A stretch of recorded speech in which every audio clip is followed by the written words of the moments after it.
Victorian കാലഘട്ടത്തിൽ സാമൂഹിക ജീവിതത്തിലെ ഒരു പ്രധാന ഘടകമായിരുന്നു വിസിറ്റിംഗ് കാർഡുകൾ. ഒരു ചെറിയ പേപ്പർ കഷ്ണത്തിനു പോലും വലിയൊരു സന്ദേശം കൈമാറാൻ കഴിഞ്ഞിരുന്ന ഒരു കാലമായിരുന്നു അത്. ഈ കാർഡുകൾ ഉപയോഗിക്കുന്നതിന് കർശനമായ നിയമങ്ങൾ ഉണ്ടായിരുന്നു. സാധാരണയായി കാർഡുകൾ ലളിതവും അതിലെ പേര് മനോഹരമായി കൊത്തിവെച്ചതുമായിരിക്കും.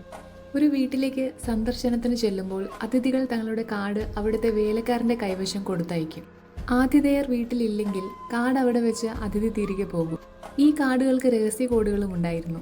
കാർഡിന്റെ കോണുകൾ മടക്കി വെക്കുന്നത് ഓരോ സന്ദേശമാണ് നൽകിയിരുന്നത്.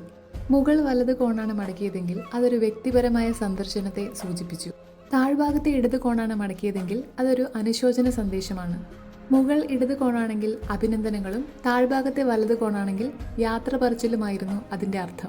ഈ നിയമങ്ങൾ അനുസരിച്ച് ചെറിയൊരു കാർഡിലൂടെ പോലും വ്യക്തിയുടെ സാമൂഹിക നിലയും സന്ദർശന